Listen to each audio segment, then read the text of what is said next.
Hi, welcome to the Dan Bradbury podcast, where turnover is vanity, profit is sanity, and cash is king. In this podcast, I'll bring you resources, tips, interviews, and lots more to help to grow your business and make it less dependent on you. Hi, I'm Dan Bradbury. And I am Topher Morrison. And welcome to the Dan Bradbury podcast. Also known as the Warren Buffett Fanboy Club. Let's just get it out right away, because we know you're going to quote him at some point in time in the show. I'm ready. I'm ready, willing, and able. All right. Well, before we get going, I'm going to give you an update because I know you're concerned about how my tongue is doing. The last time we shot an episode, it was 2 weeks ago. I had bitten my tongue so poorly that I couldn't talk. If you remember, I'm sure you're genuinely concerned about it. I will tell you, it has been 2 weeks now, 3 weeks since I pierced my tongue with my own tooth. The tip of my tongue is numb. Still. All I can do is just think that my life will not be the same now. I know exactly how Salman Rushdie feels right now with his life-altering injuries from getting stabbed. I'm sure it's exactly the same. You know what? I'm sure. I don't know where to go with that. I just... There's zero gap between Salman Rushdie. It's exactly the same. You know, your expressions are so important that your tooth tried to kill you because my tooth. It was a violent stabbing. Yes. Oh, the hate mail you're going to get now. I feel like you've overstepped the line there. I may have overstepped. I may have put my big toe across the line on that one. I don't know. Listen, first off, he's a humorist. I'm sure he gets the joke. Yeah, I feel like there's some joke right now because, of course, we're recording this and you are in an emergency apartment due to sheltering from the hurricane. So there's some joke about. There's got to be. The gods are hunting you down now for being blasphemous. Maybe. By the way, for those of you that are not watching this podcast, but you're listening in, first off, make sure you go to YouTube and check it out and subscribe so you can watch it because it's just funnier. We get cameos by my dog all the time, and I'm in an unfamiliar environment. I was evacuated yesterday because I live in Zone A. And I'm working in Zone B. So my initial plan was to wait out the Hurricane Ian, at the time that we're recording this. By the time it's played, it will have all gone. And I might be dead by the time this airs. You never know. Fingers crossed. Fingers crossed, man. Nothing gets a podcast subscription going better than the death of one of their co-hosts. So in this posthumous episode. Yes, exactly. So anyway, I'm in I've rented a corporate apartment, literally 5 minutes away from the office, but it's right on the border of the secondary zone that wasn't evacuated. So I'm here hanging out while the hurricane's going by, and I've got a very nervous dog who is right now finally sleeping. I've drugged her up with some CBD for dogs. So she's sleeping now, but there's a strong possibility by the time we get done with this podcast, she will be giving me some attention again. I want to ask, what's the difference between CBD for humans and for dogs? I mean, that feels like a marketing scam. It's like it's the same stuff, just with a different label, and it's 3 times the price. That is exactly the difference of CBD for dogs. Is it has the picture of a dog on the label, and it's 3 times as expensive. This little bottle cost, I think it was $78.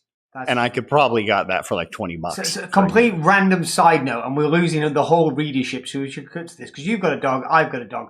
My sister's a vet, and she's actually the chief examiner for veterinary surgeons in the UK. But anyway, so she was basically telling me my dog recently had an injury, and she was saying, just give her paracetamol. I'm like, what? You mean like paracetamol? And she's like, yeah, go into your medicine cabinet, get paracetamol. Mm-hmm. And she gave me the dosage, and she goes, it's the same drug. It works the same way.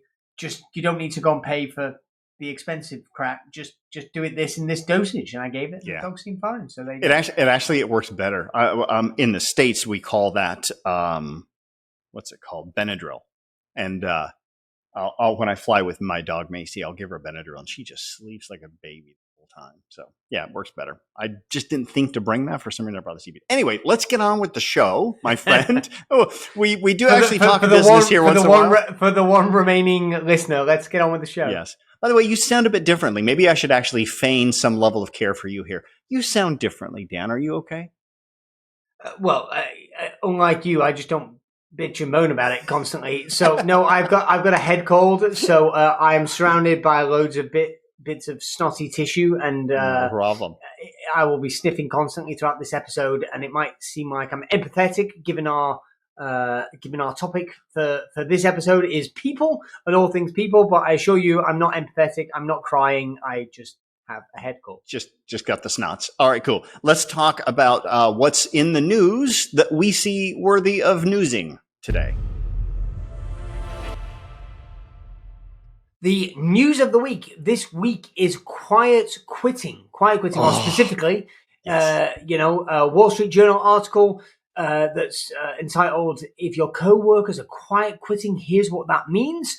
But here's the line from the article that really caught my attention. Well, wait, before you read the line, let's define it for those that might be watching or listening who have never heard of the term, because it is still relatively new.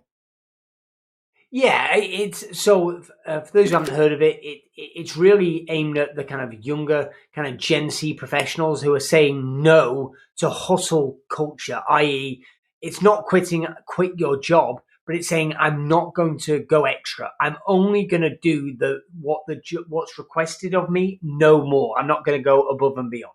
Which, by the way, I believe that there are two different camps.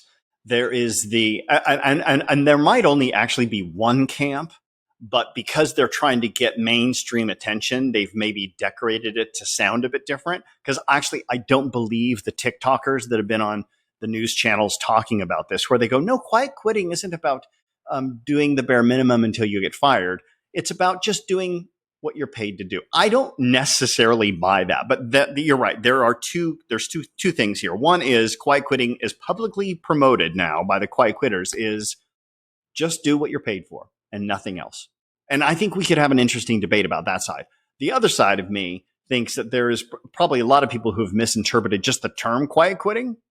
It's a pretty stupid term if that's what it means, by the way, which is do basically next to nothing in your job and keep collecting the paycheck as long as you can until your boss catches on and then fires you. I think that's the more popular. Well, I was going to say that's fair. And when you said that, there's two opinions on this. I'm like, there's the Gen Z opinion and then there's the right opinion. Right, is what I was going to say, which is my kind of old man approach, which is entitled, the perception of entitlement culture. But to be fair, the quote from the article that really stood out to me, which is probably the jumping off point for this discussion, is that younger millennials, Gen Z, so that's people born in 1989 and after, according to a Gallup poll, they reported this year the lowest engagement rate ever recorded of 31%. Yeah. So this is people how do they define engagement? What do they define engagement as, by the way? Do you know? Do they map that out? Yeah, so I'm reading through the article now. I would say it's non-specific in the article. I'm sure the poll was more precise, but it's people that not engage were people who show up to work and do the minimum required, but nothing else. But it doesn't say what does that actually mean? Does that mean working extra hours, working overtime? Does that mean, being, service with a smile? I mean, it's interesting, Tova, for me, and you, because we both spend time on the opposite side of the pond quite frequently. Mm-hmm. The difference in customer service culture in the United States versus the United Kingdom is spectacular.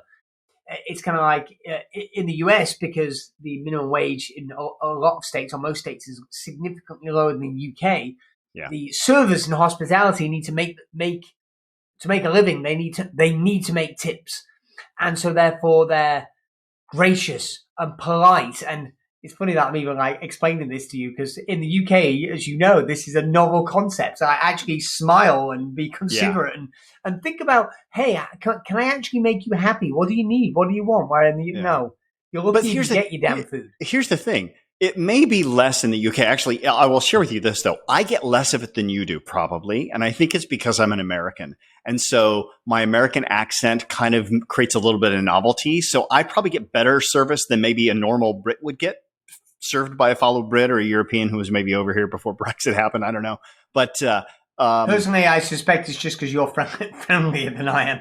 might be that too. But here's the thing. While yes, you guys may not be as warm and friendly, you're more real. Like, I mean, yes, the wait staff here in America will be very warm and friendly, but not because they care about you any more than the Brits care about you. They just care about their paycheck. So they're going to feign that they care about you and that they like you. Yeah. Right. Yeah. And that's, I suppose, as it relates to business, I mean, this is a real big thing because I can bitch and complain and say that, the younger employees are entitled and, the whole pandemic and furlough. And I would agree with you, and we could do a whole podcast on that. And you know what we would sound like? We would sound like those two old Muppets on the Muppet Show that sat up in the balcony, I think, and bitched about things.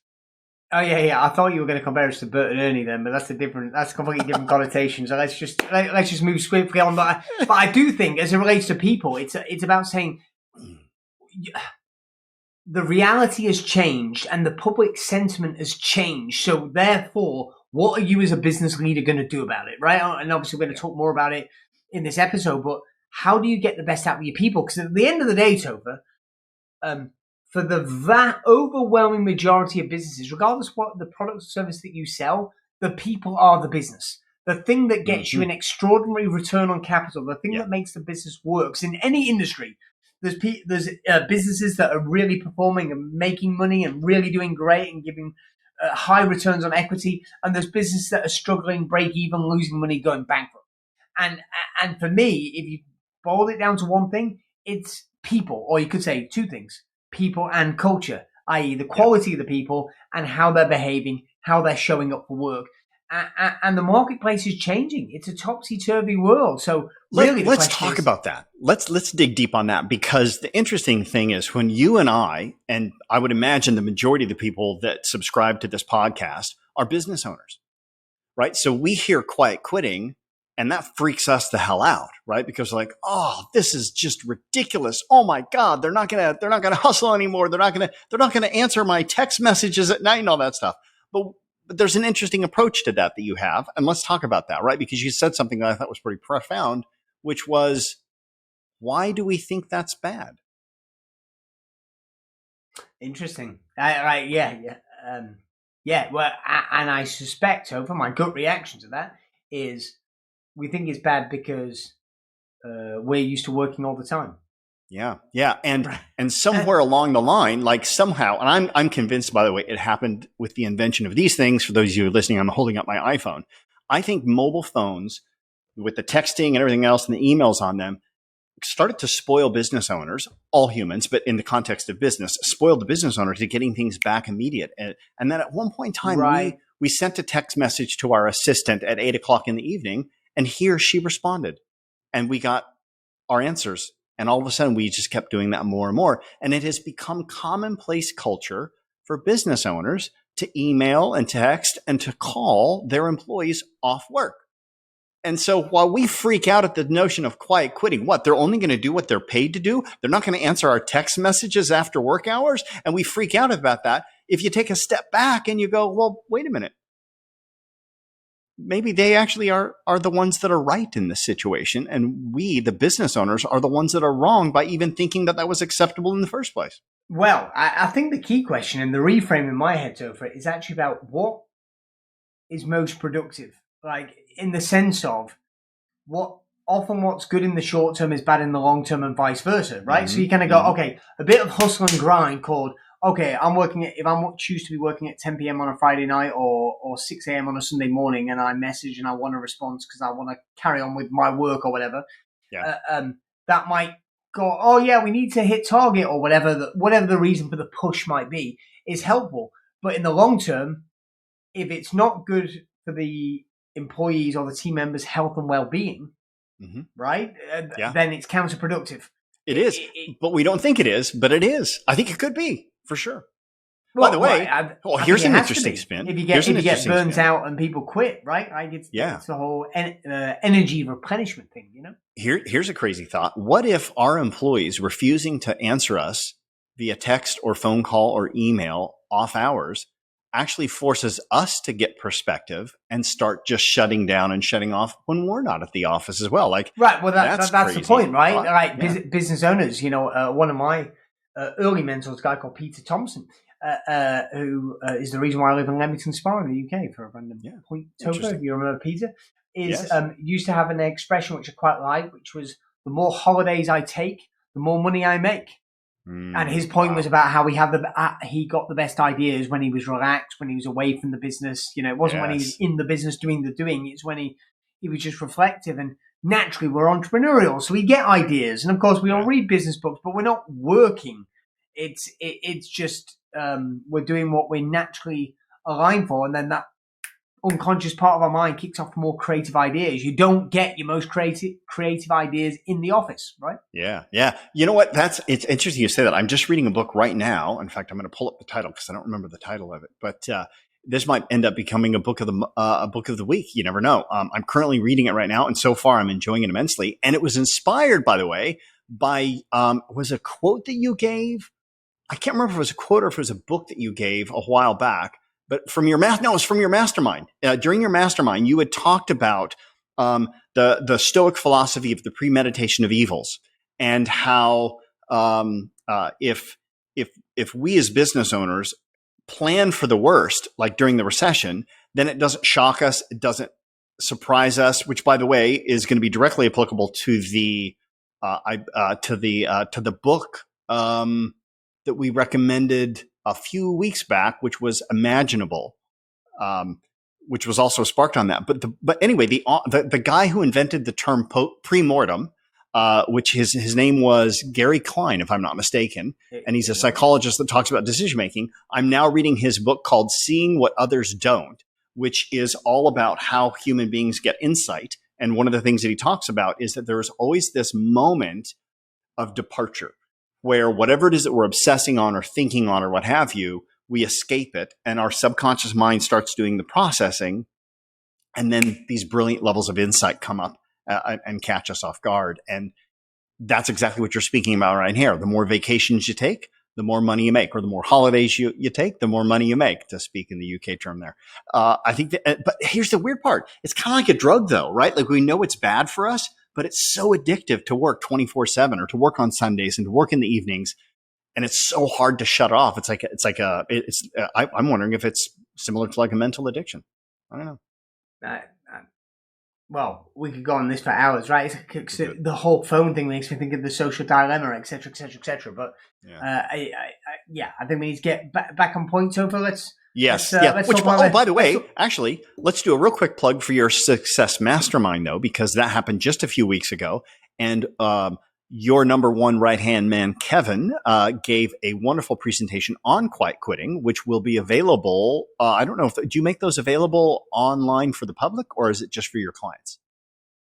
Well, historically, we put it out on the podcast, but I'm not sure what the plan is to do with that presentation. So I don't know the answer, but historically, we have made it available. Then here's what you need to do. You need to like, subscribe to this podcast. So if we do end up making it public, you'll be the first to hear about it. All right, let's move on. Let's talk about fail of the week.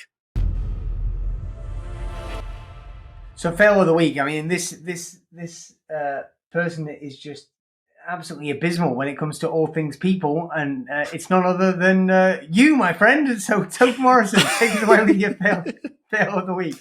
Yes. I am the fail of the week, and I wear that badge with shame.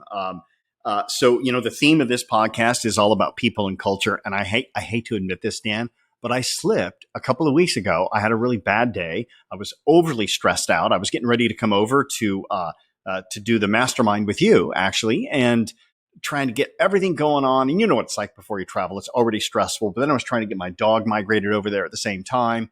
And through no fault of my assistants at all, Tawanda did exactly what I recommended her to do. She was trying to find me a place to stay on Airbnb because it was going to be over there for about 2 weeks. And she wanted to send a message to the people, and she didn't know how to do that. And I said, without looking at the website, I go, yeah, I think you need to book it before you're allowed to communicate with them. And then after the communication, you can cancel. So guess what she did? She booked me for 2 specific places, costing me about $1,000 to $1,500 a piece. And they were non-refundable. And Right. I gave her spurious facts. That's not how you talk to them. You don't book it.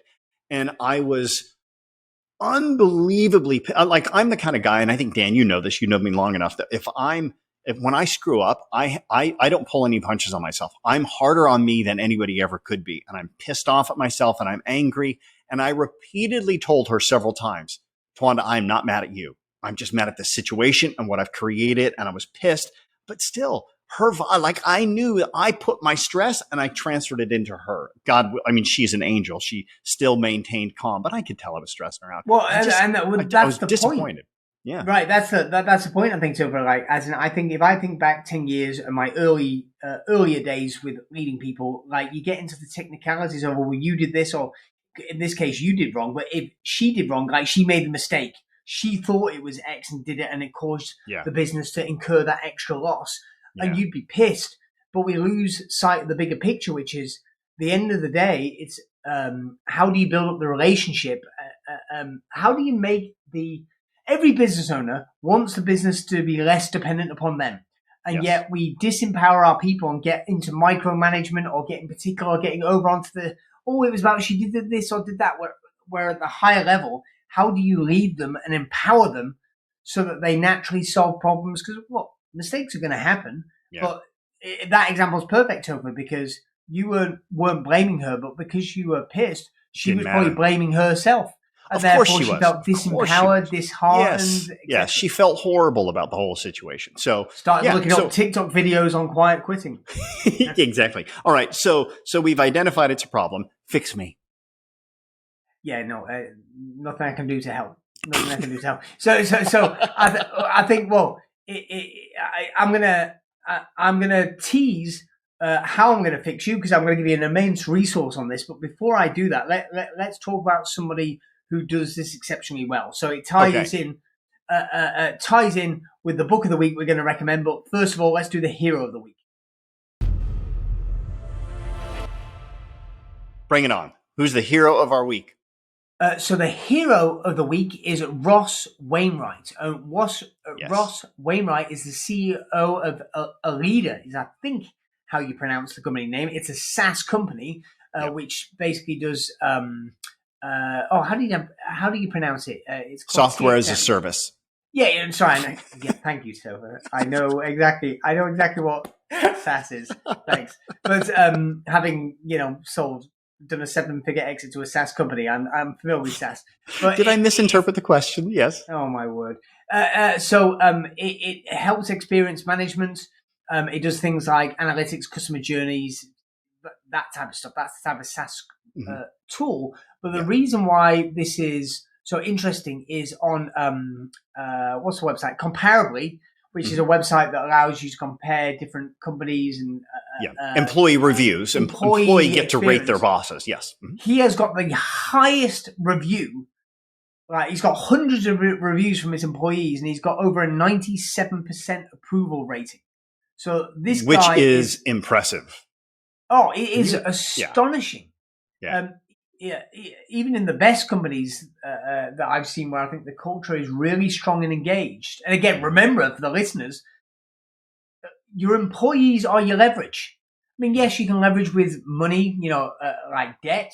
Yes, you can leverage with systems or IP, but really, who is doing all that stuff? And the answer is the employees. Yeah, so really, your ideas into execution, all the leverage for your company's growth comes from the employees. So you've got to have the right people on the bus, to borrow Jim Collins' phrase, but you've also got to have them engaged, right?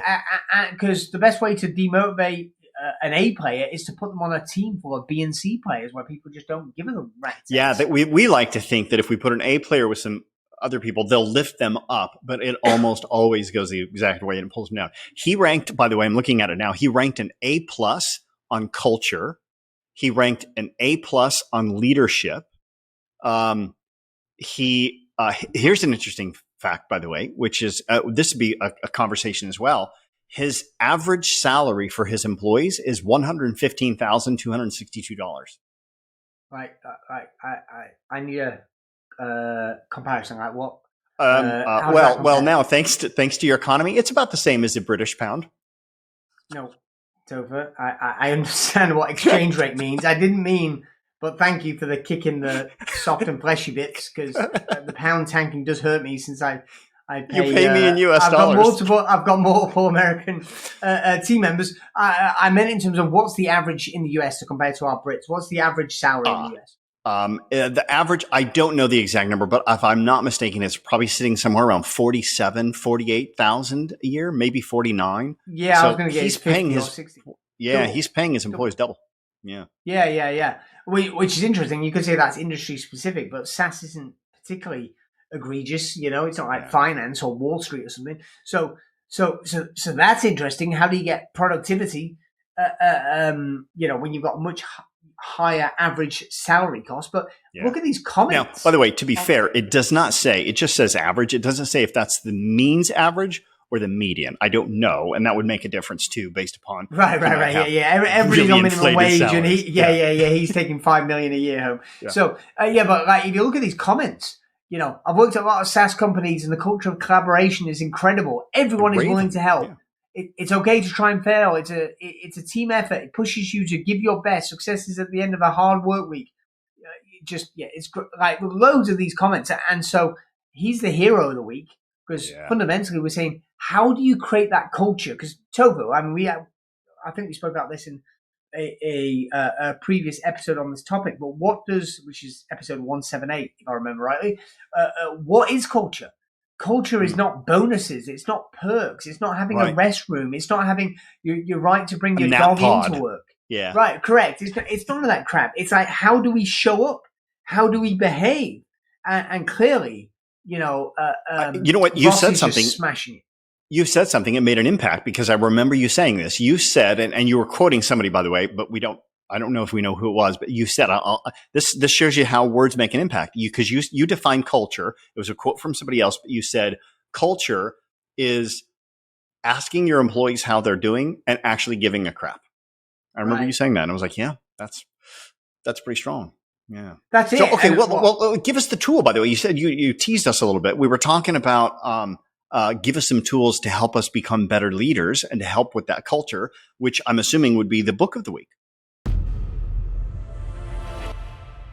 It is the book of the week this week, which is an absolute must read. I'm going to say, so if I've read this book probably 10 years ago, and it totally changed my paradigm around leadership in business. And the book is Multipliers by Liz Wiseman. Yeah, I mean, the subhead, I think, is, Multipliers, how the best leaders make everyone smarter. Yeah, I'm going to share with you a story about you, by the way. So I'm going to brag on you. I'm going to throw you a little bit of love. What we spoke, God, this was probably 2 months ago. And in my mastermind, a theme that kept coming up was culture. How do we improve the culture? And I came to you because you're pretty much the first guy that I'll go to for those kind of things. And I remember specifically you recommended 2 books. You said, it was interesting because now you've read the second book, but you said The Culture Code, I've heard great things about, but haven't read yet, even though I have it. And then you said, and even though it's not on culture specific, there's a lot of things about culture in it, which was, and then you said Multipliers. So I got that book that week, read it, fell in love with it, shared that to my mastermind as our book of the month. Everybody on that team read it, and they all are singing its praises and raving about it. I absolutely love it. Let's share the concept of the book so we can tease people to get them to read it. But I will tell you, it's not just you saying you like it, and it's not me. I've got another 8 CEOs that read this book also, and they said it was amazing.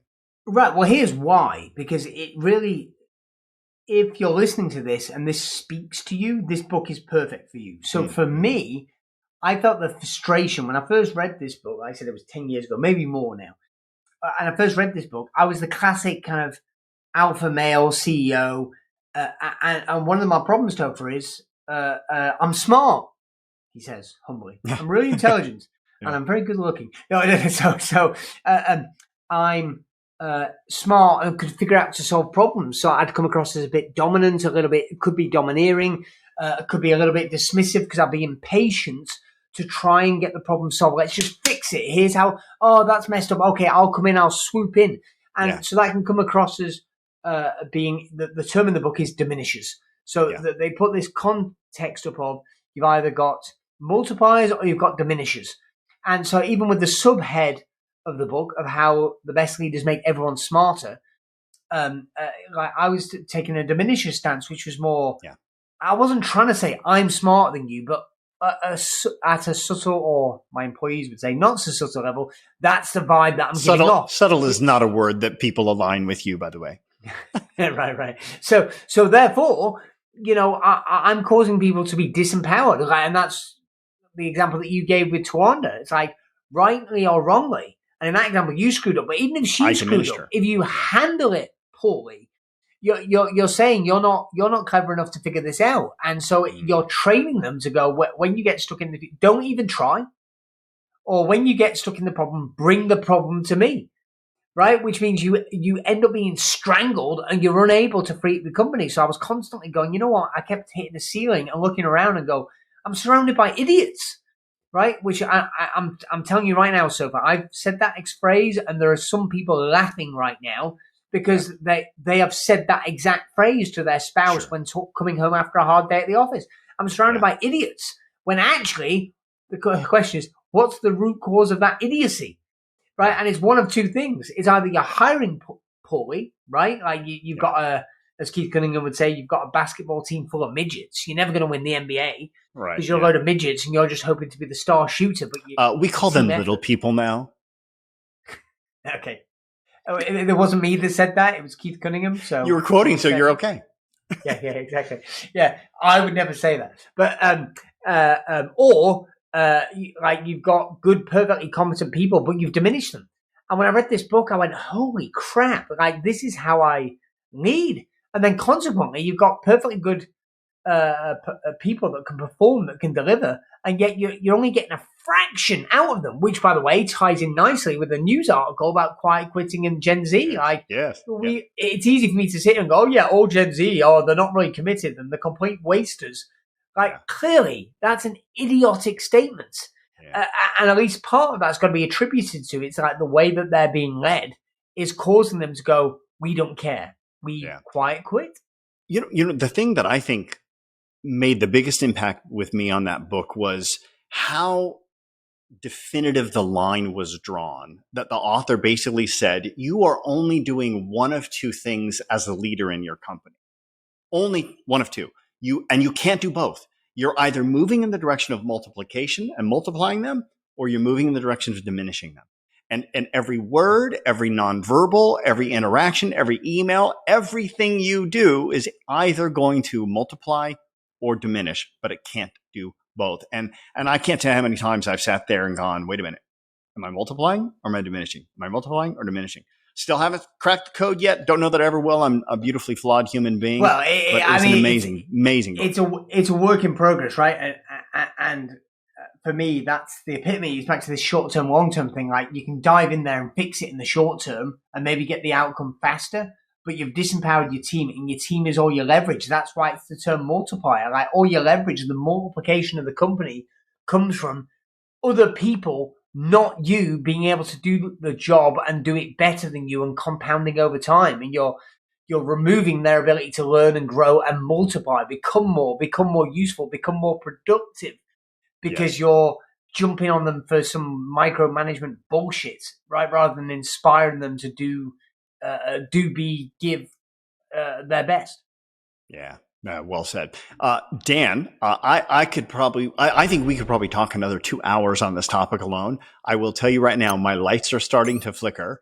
The air conditioning just shut off. I don't know what that's about. And I can hear rumblings of the hurricane off into the distance. I can hear something coming. So I as much as I think we could keep going, I think we should probably wrap it up. Let's go for a quote of the day before the power goes out and we lose this podcast entirely. Wrap up so you can get in the shelter, the underground shelter. Hide in the bathtub. Yeah.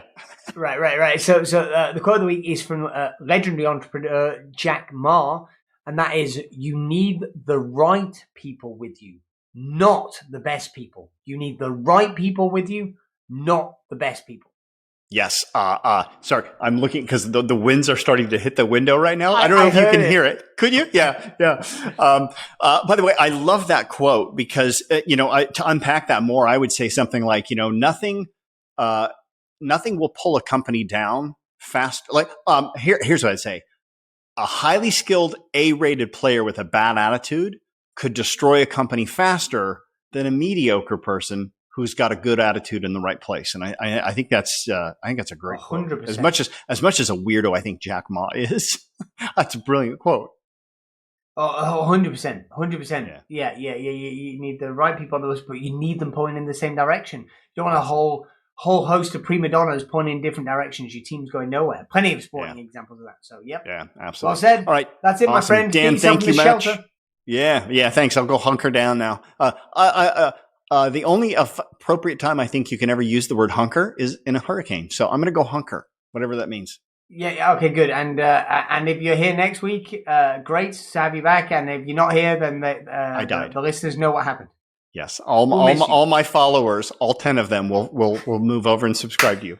I will. I mean, I don't know how to do it, but I'll get somebody to edit the podcast and put a tribute to you on the podcast. Do the little angelic music behind it with my dates. Maybe a black and white image. A black and white image. I'm only going to do it at the end. So we're going to have this whole episode. At the end, I'm going to say, "In loving memory of Topher Morrison." All right, brother. Sign us off and let's get this thing wrapped up. All right. As always, if you want a better business, you need to be a better business owner. See you next time. Take care. I hope you enjoyed that episode. 3 things you need to do now. Number 1, make sure you subscribe to this podcast so you do not miss an episode. Also, get on over to Amazon to get a copy of my latest book, Turnover is Vanity, Profit is Sanity, 9.5 steps to improving your profits and cash flow. Also, join our Facebook group, the Turnover is Vanity, Profit is Sanity community, to connect with other business owners.